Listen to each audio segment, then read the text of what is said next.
What's up everybody, welcome to Karpo Gaming, and in today's video we're going to be going over the new Anthem patch notes, update 1.40, weighing in roughly around 17 gigabytes. Now I am just getting home from work not too long ago, so when I got this update I immediately wanted to give you the patch notes. Hopefully if you don't know what they are, this will help you out in your journeys when it comes to Anthem. Now, as always, I'll be leaving a link down below as well as giving you the timestamp so you can jump right into the part of the video that you would like to see. So, without further ado, hey, let's get started. Now, we have some great exciting news because we got inventory space. That's right. Now, starting up, we have bug fixes and improvements on the UI Cortex, quality of life, and cosmetics. We've increased limit to the 350 items. Enjoy the extra space. Now, because of the increase in inventory size to 350, the Vault Junk tab is now limited to 200 items. The current item count out of 200 on the Junk tab is displayed near the inventory count in the lower left corner of the vault. Now, once the Junk tab can be junked until others are marked to salvage, causing the players of hitting the vault space limit too soon. Fix the issue allowing players to craft items when vault space is full. Fix the issue that prevented some players from making purchases in the seasonal or featured store. Corrected challenges that were incorrectly named menus like the New Dawn and Hope Shatter. The weekly Darkness Falls now appear correctly in the Path of Glory to the weekly challenges category. And also the vault now works correctly when players open a melee, then switch to components in the menu. Also reduce the target number required to complete daily note taker and weekly storm chaser challenges. Fewer notes are needed to complete these challenges. Now, fix the bug where repeatedly selecting B circle while in weapon selection could cause the camera to get stuck. Updated Forge vinyl filters titled from small/medium/large to decal graphic wrap. Icons for the seal sigils were updated to now match the crafting recipe icons. The storefront icons from the vinyl wrap marker ring was lightened. Added timer to seasonal storage to show when items will change. Now also the text no longer overlaps with other UI elements in the Masterwork Support Gear blueprints. The challenge Weekly Darkness Fall now has a more accurate description. The challenge's Weekly Storm Chaser now has a description. Fix the issue where the Cortex did not always appear when switching between categories, and also updated description for the following challenges. We have Survival made of brass, also Survival made of iron, and made of steel. And also on the score, we have on target, target lock, and target eliminated. Now also shifted the position of the Freelancers Enclave leaderboard away from a door. Clarify the UI text for each of the Grandmaster difficulty levels regarding recommended power levels for activities. Also, Friends bonus text changed to Guild bonus where applicable. Guild invites can no longer be sent to players on different gaming platforms. Quick play is no longer permanently selected on the start of Expedition screen. Free pay challenges are now sorted into a completed category in the Cortex when finished. A primer detonator icon was added to the animation to show that after crafting an item in the forge. Updated the icon for the Victory Resolve component to be better reflected its functionality.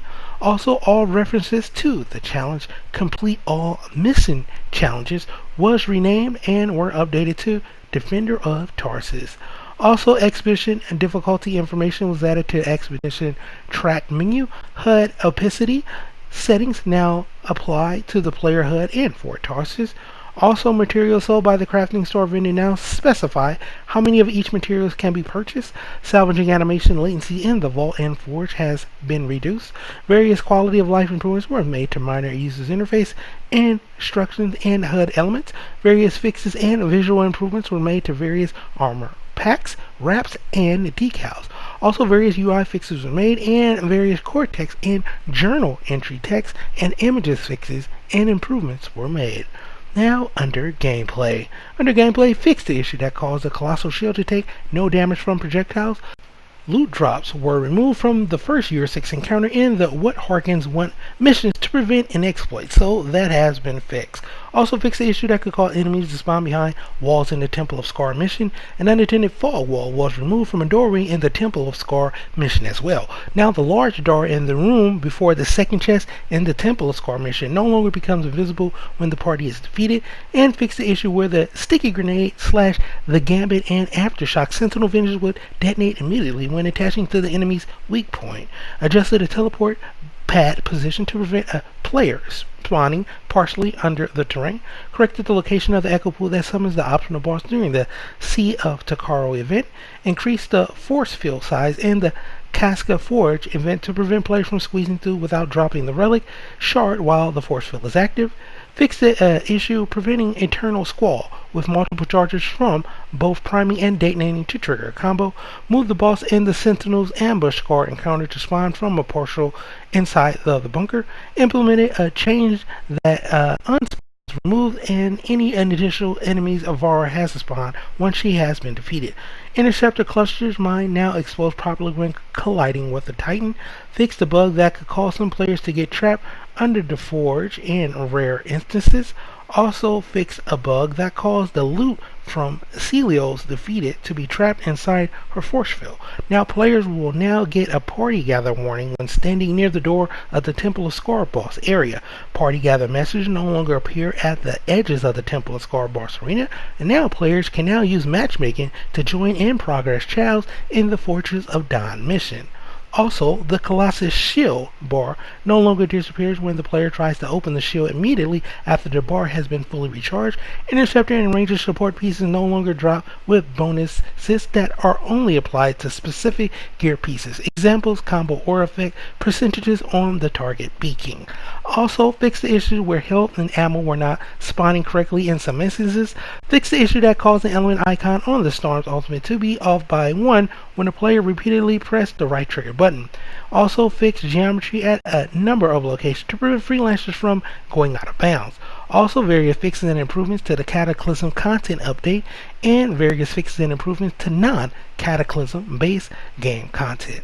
Now under story, cinematics, and audio. Added the ability to skip cinematics if everyone in a squad agrees.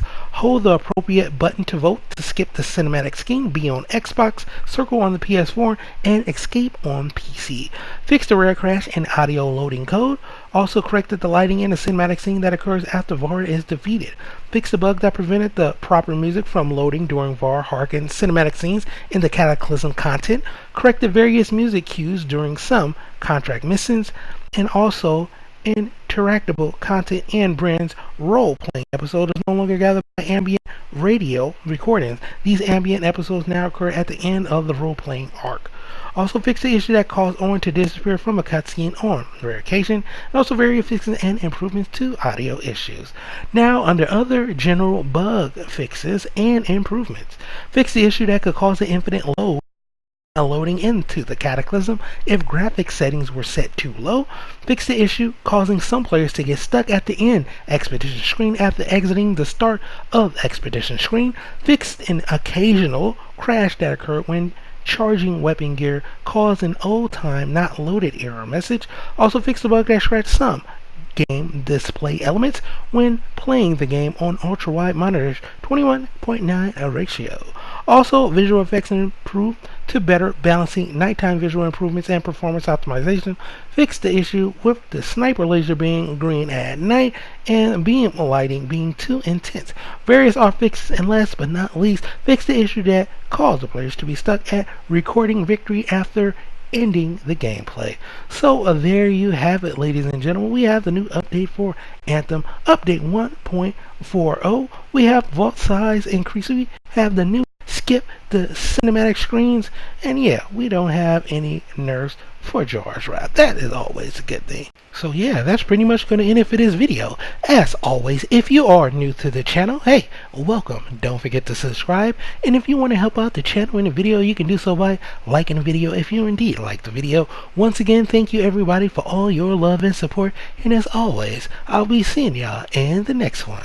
Later.